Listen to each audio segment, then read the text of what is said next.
तो अभी आप यूपीएससी के करने के तो लायक होंगे इंशाल्लाह। फिजियो से रिलेटेड, और फिजियो सारा चैप्टर नहीं है, अभी और भी है। ये सिर्फ आज की डिस्कशन थी हमारी। एक मिनट पहले इसको भगाए।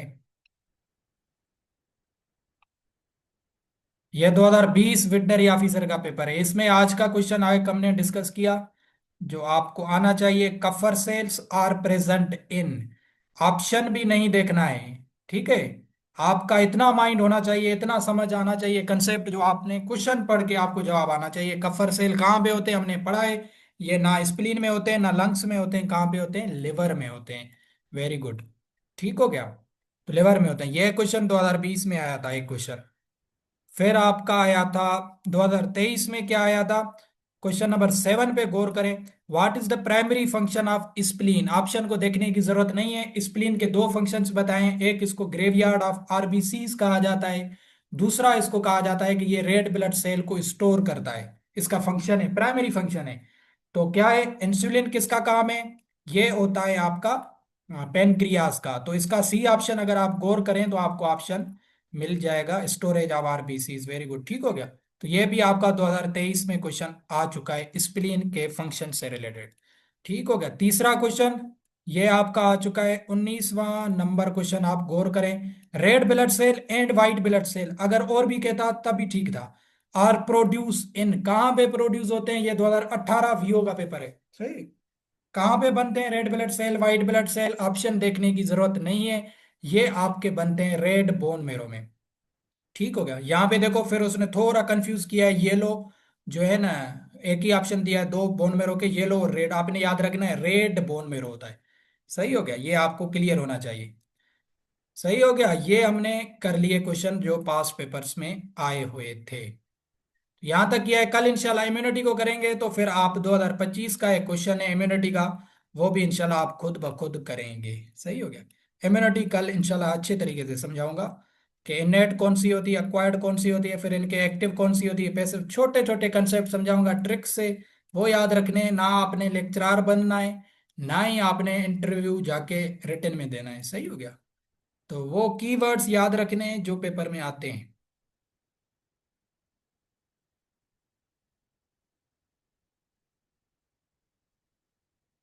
अच्छा, जो ये मैं डायनेस्टीज मैंने पढ़ाई थी आपको लास्ट इसमें पाकिस्तान अफेयर के क्लास में, वो क्लियर है। मुगल क्लियर है ना। ये हमने 18 सेंचुरी की आपको हिस्ट्री बताई थी। अगर मुगल क्लियर है तो हम वार ऑफ इंडिपेंडेंस पढ़ें, अगर नहीं है तो मुझे बताएं। मुगल्स का रूल आपको पढ़ाया ना, उनके याद रखने की जरूरत नहीं है, बट आपने उसमें एक चीज नोट की होगी कि मुगलों ने कोई साइंटिफिकली काम नहीं किया। सही है ना, कोई कॉलेज बनाई, ना कोई यूनिवर्सिटी बनाई, ना कोई साइंटिफिकली एडवांसमेंट में काम किया। वरना उस टाइम हो रहा था, यूरोप में बहुत कुछ हो रहा था 18 सेंचुरी में। हमारे पास कुछ भी नहीं हो रहा था। क्या हो रहा था, ताजमहल बन रहा था, यहाँ जो है ना कोई किला बन रहा था, कोई गार्डन बन रहा था। हाँ, तो ये बता रहा हूँ ना कि मुगलों के दौर में क्या हो रहा था 18 सेंचुरी में। यहाँ पे हमने कल लास्ट में की थी, जो 18 सेंचुरी थी उसमें वो वीक हो रहे थे, क्योंकि उनके पास करप्शन बहुत ज्यादा हो गई थी, मिसमैनेजमेंट, क्योंकि हुक्मरान बहुत अयाश परस्त थे। फॉरेन इंटरवेंशन हो गई। उसके बाद जो है ना 1843 में ब्रिटिश ने आके ऑक्यूपाई किया था सिंध को। सही हो गया। जो यहाँ पे हुकूमत थी सिंध में टालपुर्स की। किसकी लास्ट डायनेस्टी आती है, ये हम पढ़ेंगे। ठीक हो गया। टालपुर, पहले सुमरा आए थे, फिर समा आए थे सिंध में, फिर कलोड़ा आए, फिर लास्ट आए टालपुर। ठीक हो गया। मीर टालपुर जिन्हें कहा जाता है, टालपुर्स। तो उनको उनको आके भगाया था ब्रिटिश ने। 1843 की बात है, जिसमें होश मोहम्मद शीदी जो है, उसका आपने नारा सुना होगा, मरसू मरसू सिंध न देसू। वो इस जंग में था। 1843 से पहले ये जंग मियामी हुई थी। उसमें ब्रिटिश बिल्कुल पावरफुल हो गए थे सिंध में, उन्होंने सिंध को ऑक्यूपाई कर लिया था। ठीक हो गया। तो ब्रिटेन का रूल हो गया था। मुस्लिम्स और हिंदूज जो थे, दोनों इंडियंस जिनको कहा जाता है, वो ब्रिटिश से तंग आ चुके थे। तो फिर 1857 में वाकया होता है वार ऑफ इंडिपेंडेंस। सही हो गया। अभी वार ऑफ इंडिपेंडेंस आज हम पढ़ेंगे, 18 सेंचुरी से पढ़ा रहा हूं। फिर हम 90s में आएंगे, फिर पाकिस्तान को बनाएंगे। तो ये एमसीक्यूज में मोस्ट इंपॉर्टेंट है वाकया। डायरेक्ट क्वेश्चन आता है कि वार ऑफ इंडिपेंडेंस किस साल में हुई थी। 1857 में। ये इसकी पूरी डिटेल समझा रहा हूं। ये पेपर में नहीं पूछेगा, बट आपको याद करने में हिस्ट्री समझ आ जाएगी। War of independence is an important landmark in the history of सब कॉन्टिनेंट। सब कॉन्टिनेंट की जो हिस्ट्री थी, इसमें ये इंपॉर्टेंट लैंडमार्क था। क्या था? कि this war was fought in 1857 by Indians. Indians अगर यूज कर रहा हूं तो इसका मतलब है मुस्लिम्स एंड हिंदूज दोनों। ठीक हो गया। Against the British in order to get rid of their domination. ये ब्रिटिश के खिलाफ इनकी पहली जंग थी इंडियंस की। वो ब्रिटिश को भगाना चाहते थे क्योंकि ब्रिटिश ने पूरे सब कॉन्टिनेंट को ऑक्यूपाई कर लिया था। When British occupied most of the region of the subcontinent, that Mughal empire and their ruler was decline। क्योंकि उस टाइम भी मुगलों का रूल था ना, सब कॉन्टिनेंट में, इंडिया पाकिस्तान जो भी ये था। तो मुगल्स का जो रूल था वो डिक्लाइन होता जा रहा था। उनका मसला ये था कि वो आपस में लड़ाइयाँ करते थे। मतलब ये था कि उनका जो बादशाह बनता था वो शादियां करता था, चार चार पांच पांच छः छः, बहुत शादियां करते थे। फिर उनके होते थे बच्चे। फिर जब वो अपनी जो है ना लास्ट स्टेज पे आता था तो फिर उनके जो डिफरेंट बच्चे थे, डिफरेंट वाइफ से, वो आपस में लड़ते थे कि अब किंग बनूंगा मैं, बादशाह मैं बनूंगा। तो इस पे इनकी लड़ाई होती थी, आपस में इनके बड़े इख्तलाफात हो गए थे। तो ब्रिटिश ने कहा कि भाई अभी जो है ना, क्या कहते हैं कि ये तो ऐसे आपस में लड़ते रहते हैं, ना इनके पास टेक्नोलॉजी है, ना कोई हथियार है, ना ये पढ़े लिखे हैं, सारे अयाश परस्त हैं, सिर्फ शादियां करते हैं। तो इनको भगाना या इनकी सब कॉन्टिनेंट पे कब्जा करना बहुत ही आसान है। तो ब्रिटिश ने इसका फायदा लिया, ब्रिटिश ने सब कॉन्टिनेंट पे अपना जोर जो है ना रख दिया। फिर अभी जो वहां पे इंडियंस थे, हिंदूज एंड मुस्लिम्स, उनको गुस्सा आया कि भाई ब्रिटिश कौन होता है। तो it was a war after the British captured the sub continent completely and replace the old system with new. अभी ब्रिटिश की हुकूमत आ चुकी है। अभी जो है ना, इसके काजिज क्या हैं? वार ऑफ इंडिपेंडेंस के ये डिफरेंट काजिज थे। मिलिट्री काज क्या था? कि Indians were discriminated in British military. अभी ब्रिटिश जाहिर हुक्मरानी कर रहा था, तो उनकी थी मिलिट्री। इंडियंस जो हिंदूज एंड मुस्लिम्स थे वो उनमें सोल्जर के थ्रू काम करते थे, मिलिट्री में डोमिनेट करते थे ब्रिटिश। ये हमारे सोल्जर थे लोग वहां पे।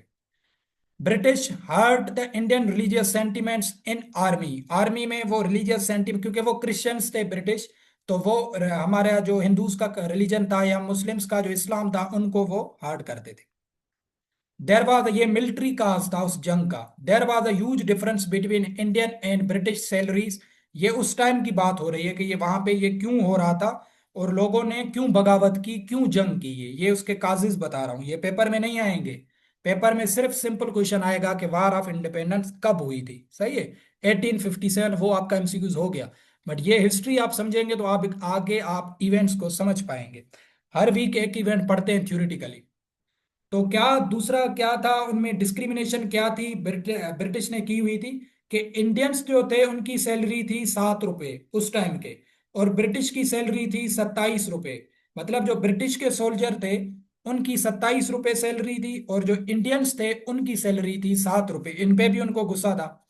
Indians were not given promotions, Indians को प्रोमोशंस ना मिलता था। ठीक हो गया।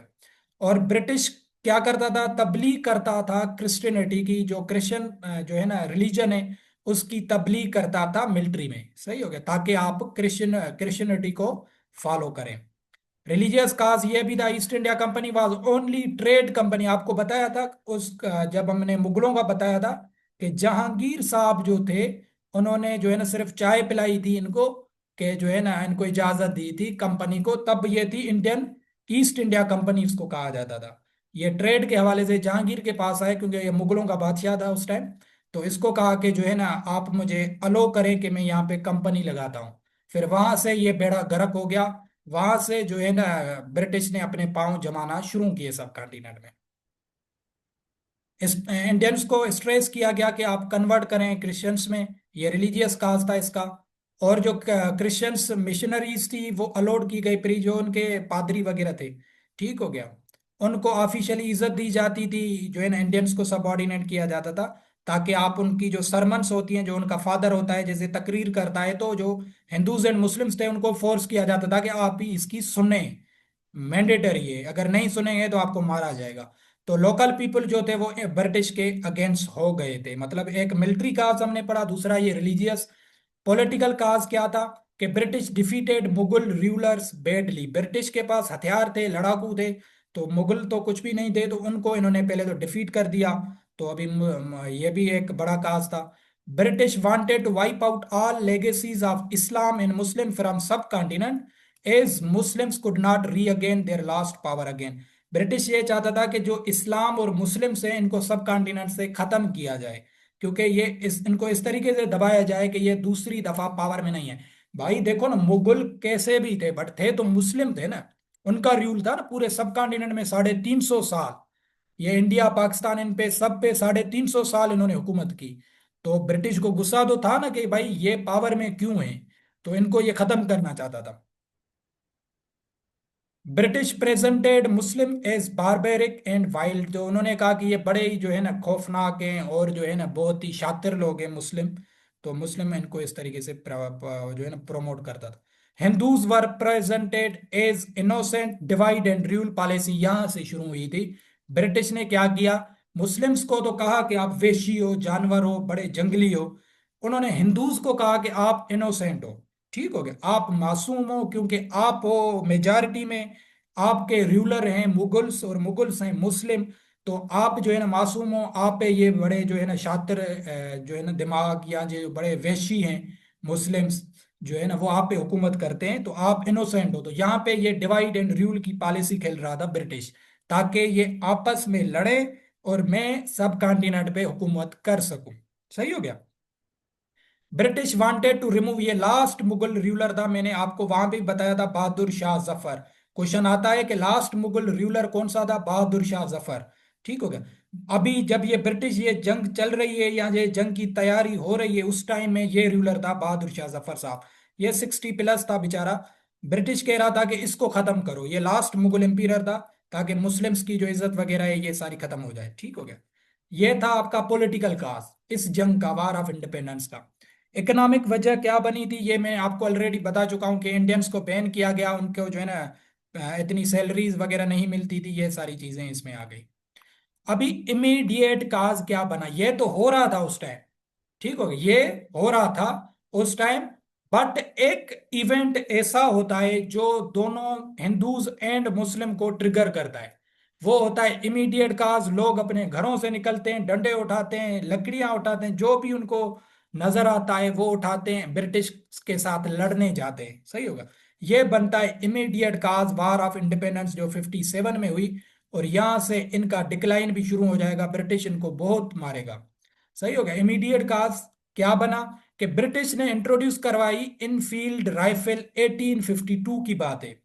ठीक है, 52 में ये एक राइफल लेके आए थे। जो पुराने घरों में, जहाँ जो पुराने हमारे दादा वगैरह होते हैं उनके पास एक राइफल होती है ना ऐसे बड़ी। अभी तो बहुत ज्यादा उनकी एडवांस हो गए वेपन्स, उस टाइम ये राइफल लेके आए थे।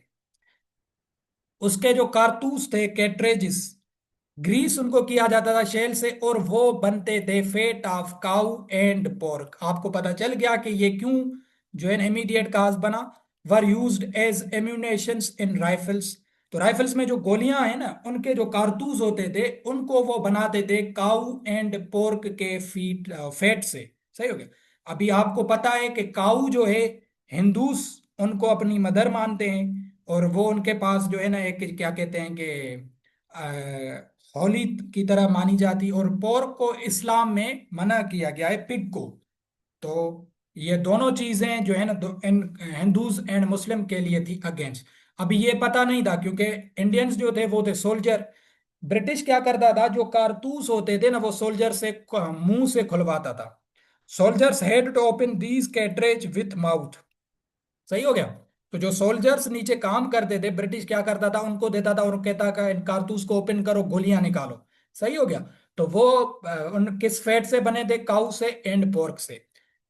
काऊ हिंदूस के लिए पाक थी एंड पोर्क अनलॉफुल था मुस्लिम्स के लिए। ये इनको पता नहीं था, ये करते थे ऐसा काम। क्या होता है, अभी एक स्वीपर होता है वहां पे, a low caste sweeper told about this secret, इससे जंग शुरू हो जाती है। सही हो गया। स्वीपर जो उसमें काम करता है कैंट में सफाई वगैरह करता है, वो देखता है कि यार इसमें तो काऊ का फैट यूज करते हैं और पोर्क यूज करते हैं, और ये हमारे भाई लोग तो पोर्क मुस्लिम खाते ही नहीं है, उनके लिए ये हराम है, काऊ जो है मदर है हिंदूज के जो है ना अकॉर्डिंग। तो ये आके बात बताता है इंडियंस को, ये स्वीपर। सही होगा। It made Indian emotional and they rebelled against the British under the command of Mengal Pandey, ये उसका लीडर था उस टाइम। तो इन्होंने इंडियंस इमोशनल हो गए, इन्होंने कहा कि भाई अभी के अभी ब्रिटिश को भगाना है। वरना ये तैयारी हो रही थी पहले, ये काजिज थे, लोग पहले ही ब्रिटिश से जो है ना ब्रिटिश को अपोज कर रहे थे। ये मैंने आपको काजिज बता दी थी कि क्या क्या चीजें उस टाइम हो रही थी, कि उनकी सैलरीज में डिफरेंस था, रिलीजियस में वो थोपना चाहते थे क्रिश्चियनिटी को, और जो है ना पॉलिटिकल काज में वो डिक्लाइन भी हो रहा था, हिंदू एंड मुस्लिम में वो डिवाइड पॉलिसी भी खेल रहे थे। बट फिर भी हिंदूज और मुस्लिम चुप थे, कोई जंग नहीं कर रहे थे, वो सिर्फ जो है ना बर्दाश्त कर रहे थे। बट जब ये चीज होती है, जो है ना जब उनका फेट यूज किया जाता है गोलियों में और उनको माउथ से खुलवाया जाता है, तो ये इनसे बर्दाश्त नहीं होता। क्योंकि आपको पता है रिलीजियस सेंटिमेंट्स ऐसे होते हैं, आज भी ऐसा होता है हमारे पाकिस्तान में, कि रिलीजन को लेके किसी को भी मार देते हैं, क्योंकि रिलीजन पे हमारे लोग बर्दाश्त नहीं करते। सही हो गया। तो ये एक नेचुरली फेनामेना है। तो इंडियंस भी इमोशनल हो गए, उन्होंने कहा कि भाई अभी के अभी ब्रिटिश को भगाना है। बट ये इनकी गलती थी। क्या होता है, जो है ना आउटब्रेक क्या निकलता है जंग का, क्या होता है उस टाइम, समझ आ रही है चीजें, हिस्ट्री समझ आ रही है, ये बताएं यार। डिटेल में समझा रहा हूं ताकि आपको चीजें क्लियर हो। बोर हो रहे हैं तो हमने एमसीक्यूज कर लिया है इनसे। बट असल में ये चीजें हिस्ट्री के इवेंट्स ऐसे होते हैं, ये अगर मैं आपको नहीं बताऊंगा ना तो अगला इसके जो इवेंट आएगा वो आपको समझ ही नहीं आएगा। अभी अगर आपको ये समझ आ गया कि वार ऑफ इंडिपेंडेंस में क्या क्या हुआ, तो जो नेक्स्ट इवेंट हम पढ़ेंगे तो आपको रिकॉल हो जाएगा कि वार ऑफ इंडिपेंडेंस में हमने ये चीज देखी। अभी उसको कनेक्ट करना होता है ना, हिस्ट्री तब समझ आती है। ओके। तो अभी क्या होता है जंग में, सोल्जर्स मेरूत के मकाम पे, ये कंटोनमेंट थी वहां पे, refuse to use these cartridges as the result of company sent all rebels into jail. जो ईस्ट इंडिया कंपनी थी, उन्होंने सोल्जर्स को जब पता चला तो सोल्जर्स ने कहा कि भाई हम इसको ओपन नहीं करेंगे, क्योंकि उन्हें पता था कि ये काऊ और पिग से बनाई गई है। तो जो है ना ये मेरुत वहां जगह का नाम है, ये भी क्वेश्चन आता है कि ये जंग कहाँ पे हुई थी, मेरुत के मकाम पे हुई थी, मेरुत। ठीक हो गया। तो फिर कंपनी ने क्या किया, उन्होंने इनकार किया, तो अंग्रेज तो आपको पता है बेरहम में, उन्होंने सबको जेल में डाल दिया। Other soldiers from different places also join rebels and it finally began. जंग शुरू हो गई। दूसरे सोल्जर्स थे, ये थे कंटोनमेंट से जो भी आ रहे थे, जो छावनी वगैरह बनी हुई थी उनकी, वहां से सबको पता चला, वो सब आ गए। Communication wires government places and British soldiers were targeted. लोगों ने क्या किया, जैसे अभी बेनजीर साहिबा जब शहीद हुई थी तो आपने देखा लोगों ने पेट्रोल पंप जलाए और जो है ना पीटीसीएल की ऑफिस, ये सारी चीजें, तो ऐसे अफरा तफरी होती है। तो वहां पे जो कम्युनिकेशन ब्रिटिश ने लगाई हुई थी, एक दूसरे से राब्ते की वायरें वगैरह वो तोड़ दी, गवर्नमेंट की प्लेसेस थी उनको तोड़ा गया, ब्रिटिश के सोल्जर्स को मारा गया, ये चीजें लोगों ने करना शुरू कर दी। लोगों ने क्या किया कि भाई बहादुर शाह जफर जो लास्ट मुगल का बादशाह था, बहादुर शाह जफर, इसके पास गए कि भाई अभी तुम हो सब कॉन्टिनेंट मुगलों के किंग, तो आप चलो, आप जो है ना लीडर बनो। सही है, आप लीड करो, हम जो है आपके पीछे चलते हैं। हिंदूज एंड मुस्लिम्स ने बहादुर शाह को कहा। बहादुर शाह बेचारा 60 प्लस था, ये जो है ना ये फंस गया आके। तो इसने भी आके जंग को लीड किया, जो है ना जंग शुरू हो गई। कंपनी को क्या एडवांटेज था कि वो सारी कम्युनिकेशन को कंट्रोल, क्योंकि देखो ना कंपनीज जो ब्रिटिश की थी उन्होंने ये कम्युनिकेशन इंस्टॉल की थी पूरे सब कॉन्टिनेंट, तो उनके पास सिस्टम था ऐसा कि वो उसको कंट्रोल कर सकते हैं। ठीक है, उन्होंने क्या किया, जैसे ये मेरुत के मकाम पे जंग हुई, यहाँ लोगों ने इनकार किया, अफरा तफरी हो गई, तो उन्होंने ये मैसेज दूसरे जो है ना जो भी उनकी छावनी थी, कंटोनमेंट थी, वहां पे मैसेज ऑलरेडी पहुंचा दिया था ब्रिटिश ने, कि भाई यहाँ पे लोग जो है ना क्या कहते हैं कि अफरा तफरी हो गई, आप जो है ना होशियार रहो। तो वो उन्होंने तैयारी कर ली थी जहाँ पे दूसरे थे। जो मेजर इनको सेटबैक लगा था वो था सिखों का।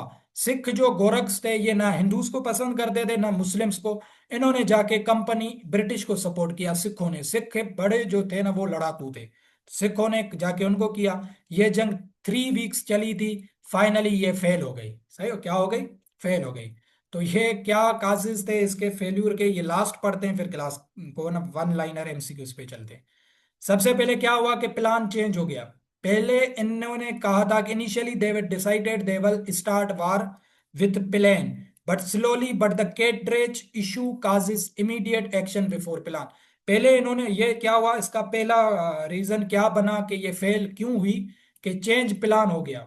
कि पहले इन्होंने सोचा था कि ये आहिस्ता आहिस्ता एक तहरीक चलाएंगे ब्रिटिश के खिलाफ, बट ये जो कारतूसों वाला इशू था केट्रेजिस का, ये इमीडिएट बन गया, लोगों को ये कंट्रोल नहीं कर पाए। सही हो गया, तो प्लान में चेंजिंग आ गई, तो इसलिए भी ये फेल्यूर हो गया। एब्सेंस ऑफ एक्टिव लीडरशिप नहीं थी, there was no any active leader. Bahadur Shah Zafar was old and he was suddenly nominated for that. Bahadur Shah Zafar खुद से नहीं आ रहा था, लोगों ने उसको नॉमिनेट कर दिया कि भाई ये हमारा लीडर है। तो कोई एक्टिव लीडरशिप थी नहीं, वो बेचारा ओल्ड था। ब्रिटिश ने क्या किया था, इसके बेटों के सर कलम करके बहादुर शाह जफर की दरबार में भेजे थे। ठीक हो गया, तो बहादुर शाह जफर बहुत इमोशनली भी जो है ना वो हो गया था, बेटों के सर दे के। तो इस चीज से फिर सिखों ने क्या किया, Sikh provided every support to company, company को सपोर्ट किया सिखों ने। और फाइनेंशियली सपोर्ट, सिख बहुत अमीर थे उस टाइम। ठीक हो गया, तो सिख उनका साथ दे गए, तो ये भी हो गया। कंपनी का कंट्रोल था, सारी कम्युनिकेशन टेलीफोन वायर्स पे, इन पे वो बात वगैरह करते थे। इकोनॉमिकली भी वो स्ट्रांग थे, company had money and other financial resources, but Bahadur Shah Zafar demanded money from public to fulfil war expensive. जब जंग लगी थी तो जाहिर एक्सपेंसेस तो होंगे ना। तो बहादुर शाह जफर क्या कह रहा था कि भाई आप डोनेशन करो, सब पे पैसे रखो। ठीक हो गया, बाकी कंपनी के पास तो पैसे थे, फिनेंशियल रिसोर्सेज थे ब्रिटिश के पास, उन्होंने उनसे फायदा लिया। हमारे पास जो जंग कर रहे थे हमारे बड़े इंडियंस, उनके पास पैसे थे ही नहीं। बहादुर शाह जफर चंदा करता था वहां पे कि यार पैसे दो तो जंग को चला सके। तो यह भी इसका फेल्यूर का रीजन बना था। अभी इसका रिजल्ट क्या निकला, जंग तो खत्म हो गई, अभी क्या होता है अभी आप देखें। It was the first direct and collective challenge to British rule in the subcontinent by Indian. ये पहला और डायरेक्ट कलेक्टिव चैलेंज किया था लोगों ने ब्रिटिश को 1857 में, जिसे वार ऑफ इंडिपेंडेंस कहा जाता है। कॉमन जो आम लोग थे उन्होंने चैलेंज किया कॉलोनियल माइंडसेट को या मास्टर्स को। Inspiration for coming anti British people, जो जो अभी आगे आपको एंटी ब्रिटिश लोग मिलेंगे, उन्होंने इंस्पायरेशन यहां से ली थी कि भाई आम लोगों ने जाके ब्रिटिश को जो है ना टक्कर दिया था। जाहिर है फेल हो गई थी, बट देखो ना एक उनमें इंस्पायरेशन तो आ गई ना कि भाई हम ब्रिटिश को भी भगा सकते हैं या उनसे लड़ सकते हैं, भले फेल हो गई, बट एक इंस्पायरेशन उन्हें मिल गई। Ended Mughal rule and British manage direct control over whole subcontinent. यहां से इस जंग के बाद ब्रिटिश ने पूरे सब कॉन्टिनेंट में कंट्रोल किया। मुगलों का रूल यहाँ पे खत्म हो गया, क्योंकि बहादुर शाह जफर को इन्होंने एग्जाइल कर दिया था, जला वतन कर दिया। East India Company was abolished and secretary of state for India and council to assist him has was introduce. यहाँ पे ईस्ट इंडिया जो कंपनी आई थी पहले जहांगीर के दौर से लेके अभी तक, ये कंपनी का नाम चलता था। यहाँ के बाद ब्रिटिश ने क्या किया कि भाई अभी कंपनी खत्म हो गई, अभी हमें हुक्मरान, हमारा एक सेक्रेटरी ऑफ स्टेट होगा जो पूरी इंडिया को देखेगा, स्टेट को। सही हो गया, फिर उन्होंने कुछ बनाए उसमें। British started to wipe out Muslims and a new phase was started in the history of subcontinent. अभी क्या होता है, ब्रिटिश ने कहा कि भाई सबसे पहले जो मसले का जड़ है वो है मुस्लिम्स।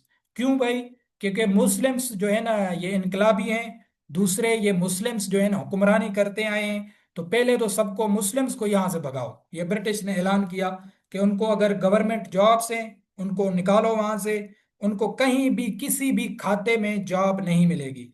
ये ऐलान था ब्रिटिश का। मतलब इनको पूरा जो नुकसान हुआ इस जंग से वो हुआ ब्रिटिश मुस्लिम्स को। ठीक हो गया, हिंदूज को फिर भी प्रिविलेजेस मिलती थी ब्रिटिश के द्वारा।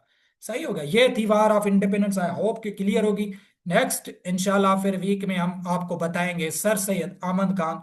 इसने फिर वार ऑफ इंडिपेंडेंस के बाद बहुत काम किया बेचारे ने। अभी भी इसका नाम है 75 का, अगर किसी के पास नोट होगा तो इसकी तस्वीर आपको मिलेगी सर सैयद अहमद खान की। इसकी बड़ी कंट्रीब्यूशन थी, क्योंकि यहाँ पे मुस्लिम्स को इतना जो है ना पीछे कर दिया गया वार ऑफ इंडिपेंडेंस के बाद। तो ये बंदा उठता है फिर जो है ना, ये मुस्लिम्स को जो है ना आगे लेके जाता है, बड़ा सपोर्ट करता है मुस्लिम्स को। ये 1857 के इसके देखेंगे हालात अभी आपको पड़े हुए हैं, तो आपको बताऊंगा, आपको क्लियर हो जाएगा कि 1857 के बाद मुस्लिम्स के साथ क्या हुआ। सही हो गया। फिर सर सईद अहमद खान ने क्या क्या किया, तो बड़े कंट्रीब्यूशंस थे इसके। तो फिर भी ये अच्छा बंदा था बहुत सर सईद अहमद खान, बट इस पे भी फतवाएं लगाई गई कि ये जो है ब्रिटिश का एजेंट है। ये ऐसा नहीं था, ये मुस्लिम्स को जो है ना एजुकेशन की तरफ लाना चाहता था। इसने अलीगढ़ में यूनिवर्सिटीज बनाई थी, वो कॉलेज बनाई थी, स्कूल बनाया, जिससे मुस्लिम को बहुत ही ज्यादा फायदा हुआ था। तो फिर पाकिस्तान जो है ना बनने में अलीगढ़ मूवमेंट का बड़ा हाथ है, ये आपने सुना होगा। तो ये सर सैयद अहमद खान की कंट्रीब्यूशंस थी। ये 1857 के बाद आके मुस्लिम्स को मोरली हाई करता है। ये नेक्स्ट वीक में पढ़ेंगे। आई होप के वर्ड वार ऑफ इंडिपेंडेंस आपको क्लियर हो चुकी हो। क्लियर है तो मुझे बताएं काइंडली। तो अभी एमसीक्यू की तरफ चलते हैं।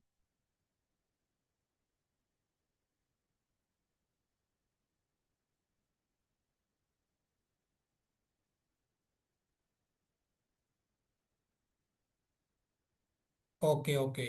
अब ये वन लाइन एमसीक्यूज हैं, ठीक है।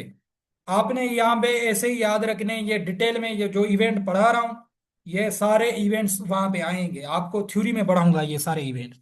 बट यहाँ पे ये एमसीक्यूज लिखे हुए हैं, तो आपने इसको इसी तरीके से समझना है। ठीक हो गया। यहाँ तक हमने शायद किया था मोहनजोदड़ो।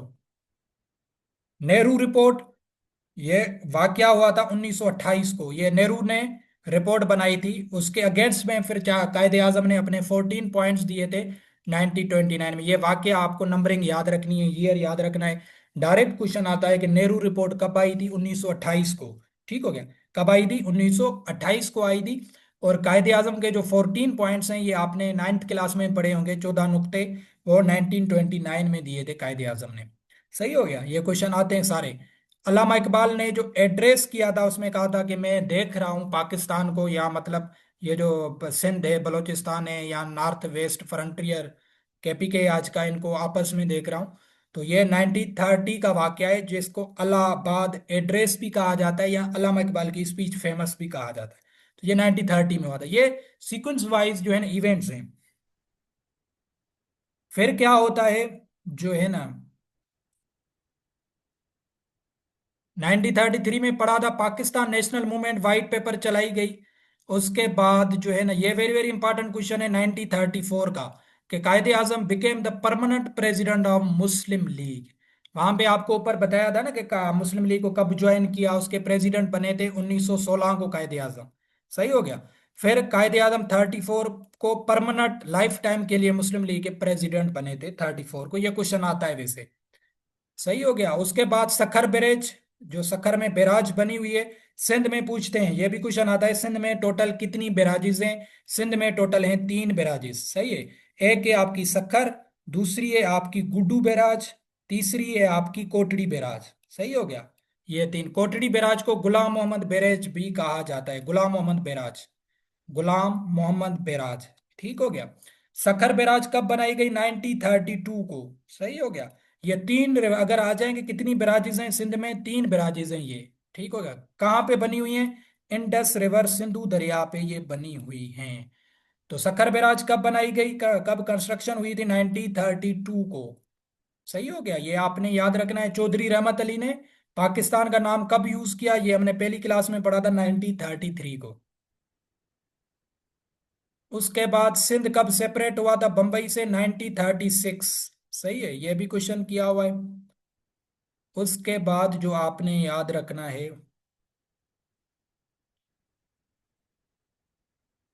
फातिमा जिन्ना, जो कायदे आजम की सिस्टर थी, उन्होंने मुस्लिम लीग को कब ज्वाइन किया? यह भी काफी दफा एसपीएससी पूछ चुका है। आपने याद रखना है 1938 को। कब? 1938 को फातिमा जिन्ना ने मुस्लिम लीग को ज्वाइन किया था। वेरी वेरी इंपॉर्टेंट क्वेश्चन है। पाकिस्तान रेजुलेशन डे, जो आज तक हम मनाते हैं 23 मार्च को, ये वाकया जो है ना, ये इजलास हुआ था ऑल इंडिया मुस्लिम लीग का 1940 को। ठीक हो, जिसको फिर नाम दिया गया था पाकिस्तान रेजुलेशन, इंडियंस मीडिया के द्वारा। सही हो गया। तो ये डायरेक्ट क्वेश्चन आता है, पाकिस्तान रेजुलेशन कब पास किया गया? 23 मार्च 1940 को। ये वेरी वेरी इंपॉर्टेंट एमसीक्यूज है। सही है। फिर 42 में ये क्रिप्स मिशन, ये अंग्रेज था, ये इंडियंस के पास आया कि भाई अभी आपस में बन जाओ, और वर्ल्ड वार वहां पे, अभी ये वर्ल्ड वार का पीरियड है ना, आपको पता है सेकंड वर्ल्ड वार कब शुरू हुई? 1939 45 से। ये वर्ल्ड वार का पीरियड है 42। तो ये अंग्रेजों ने भेजा कि भाई हमें वर्ल्ड वार में अभी लोगों की जरूरत होगी, आप हमें हेल्प करो। फिर हम आपको जो है ना, ये डिटेल में पढ़ाऊंगा जैसे थ्योरी में पढ़ते हैं, ये आहिस्ता आहिस्ता इवेंट्स आएंगे, बट यहाँ पे सिंपली बता देता हूँ। तो हम फिर आपको आज़ादी देंगे। तो फिर इन्होंने कहा कि भाई छोड़ो, जो है ना, हमें आपकी बातों पे भरोसा नहीं है। तो क्रिप्स मिशन डायरेक्ट क्वेश्चन आता है कब हुआ था? 1942 को।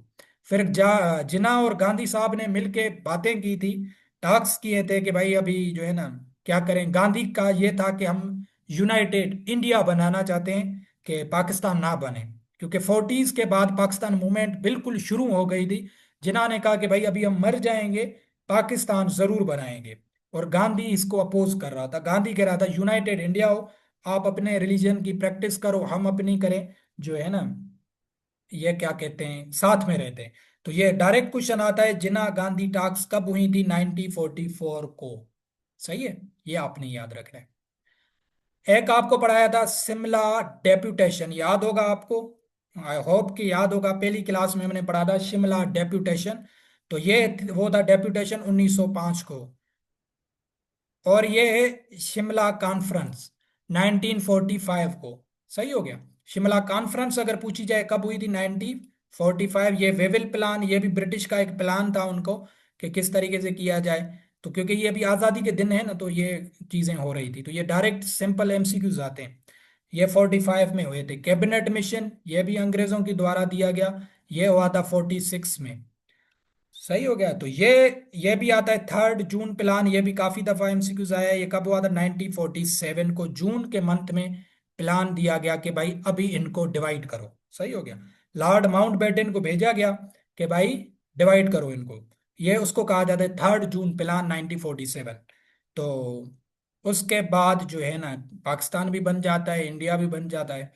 तो ये चीजें आपने, ये वन लीनियर एमसीक्यूज हैं जो आपने, इनकी हिस्ट्री आपसे नहीं पूछेगा, आपको ये डायरेक्ट इसी फॉर्म में एमसीक्यूज मिलेंगे कि भाई सिंध सेपरेट कब हुआ, ठीक है, फातिमा जिन्ना ने कब ज्वाइन किया, पाकिस्तान रेजोल्यूशन डे कौन सा है, या पाकिस्तान रेजोल्यूशन डे कौन सी डेट को पास किया गया, क्रिप्स मिशन कब आया 1942, जिन्ना गांधी टॉक्स किस ईयर में हुई 1944, शिमला कॉन्फ्रेंस या वेविल प्लान कब आया 45, कैबिनेट मिशन कब आया 46, 3 जून प्लान कब आया 1947 में। ठीक हो गया। उसके बाद पाकिस्तान बन गया। कायदे आजम को बना था फर्स्ट गवर्नर जनरल। ठीक हो गया। अगर क्वेश्चन आ जाए कि फर्स्ट गवर्नर जनरल कौन है, तो वो है कायदे आजम साहब। सही हो गया। कायदे आजम खुद बन, क्योंकि अभी ब्रिटिश में भी ये गवर्नर का सिस्टम था, तो ये उनको ही फॉलो कर रहे थे, जो है ना, शुरू में फ्रेश इंडिपेंडेंस मिली थी। तो कायदे आजम फर्स्ट गवर्नर बन गए थे पाकिस्तान के। फर्स्ट गवर्नर जनरल कौन बने थे पाकिस्तान के? कायदे आजम साहब बने थे। उसके बाद क्या होता है, पाकिस्तान ने जाहिर 14 अगस्त को वो कर दी, आजादी ली। 30 सितंबर 1947 को पाकिस्तान ने ज्वाइन किया यूएनओ को, आपको बता चुका हूं, यूनाइटेड नेशन ऑर्गेनाइजेशन। पहली जंग लगती है पाकिस्तान और इंडिया की 1948 में। ठीक हो गया। Most of the river flowing in Pakistan have their origin in India. India क्या करता है, पानी बंद कर देता है इंडिया पाकिस्तान का ऊपर से, और पहली जंग शुरू हो जाती है। क्या हो जाती है? पहली जंग शुरू हो जाती है 1948 में पाकिस्तान और इंडिया की। सही है, ये जंग हो गई। तो फिर इसका मसले का जो हल था पानी का, ये सवाल हुआ था 19 सितंबर 1960 को। 19 सितंबर 1960 को ये मसले का हल हुआ था, जिसको कहा जाता है इंडस वाटर ट्रीटी। सही हो गया। ये साइन की गई दोनों से। ये वेरी वेरी इंपॉर्टेंट एमसीक्यू से डायरेक्ट क्वेश्चन आता है कि इंडस वाटर ट्रीटी कब साइन की गई? सितंबर 1960 को साइन की गई थी। इसमें क्या था, 6 रिवर थे। ये 3 मिनट में सिर्फ ये एमसीक्यूज बताता हूँ। सही है, आगे फिर बाद में करेंगे। 6 रिवर थे टोटल, इंडिया और पाकिस्तान के बीच में आ रहे थे। 6 रिवर, 3 दिए गए पाकिस्तान को, 3 दिए गए इंडिया को। सही हो गया। पाकिस्तान को दिए गए थे आपके जो है ना, इंडस, जेहलम, ये नाम भी एसपीएससी पूछता है, और चिनाब। ये 3 रिवर दिए गए पाकिस्तान को। ठीक हो गया। और उनको दिए गए रावी, ब्यास, एंड सतलज। ठीक हो गया। ये 6 रिवर्स की डिवीजन होती है इंडस वाटर ट्रीटी में। इंडस वाटर ट्रीटी को ब्रोक कौन करता है, ब्रोकर कौन था, उनका फैसला करने वाला कौन था? वो था आपका वर्ल्ड बैंक। ये भी एमसीक्यूज काफी दफा एसपीएससी में आ चुका है कि ब्रोक किसको किसने किया, ब्रोकर कौन था? वर्ल्ड बैंक ये ऑर्गेनाइजेशन है। इसने बैठ के कहा कि भाई आपस में अभी साथ थे, अभी जुदा हुए पहले ही 1948 में, 1 साल बाद जंग शुरू कर दिए, पानी का इशू चल रहा है, तो फिर इन्होंने बैठ के इनका मसला हल करवाया था। जो है ना हमारे पास शायद ये अयूब खान थे, और जो है ना और वहां पे नेहरू थे शायद। तो इनको बिठा के फिर उन्होंने पानी का मसला हल किया। ये काफी दफा क्वेश्चन आया है। ये अभी 1 मिनट दिखा देता हूँ। ये अभी रिसेंटली भी एसपीएससी ने पूछा है, 25 में। 1 मिनट, कहाँ गए एसपीएससी के पास पे बस।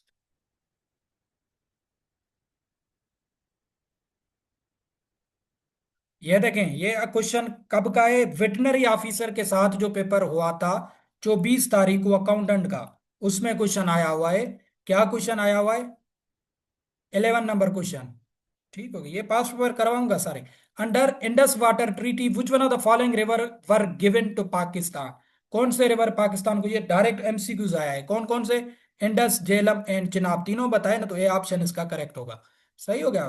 पीछे अपनी बात पे आते हैं, तो ये 6 रिवर्स को डिवाइड किया गया। इंडस, झेलम, चिनाब पाकिस्तान को दिए गए। रावी, ब्यास, सतलज इंडिया को दिए गए। दोनों कंट्रीज के आपको पता होने चाहिए कि इसमें क्या हुआ था, और ये इसकी डेट पूछी जाती है कि ये कब हुआ था इंडस वाटर ट्रीटी। 19 सितंबर 1960 को हुआ था। ब्रो किसने किया था? वर्ल्ड बैंक ने किया था। बस इंडस वाटर ट्रीटी यहां तक है, जिसका अभी तक आपको मुंह दी ताना देता है कि हम इंडस वाटर ट्रीटी को नहीं मानते।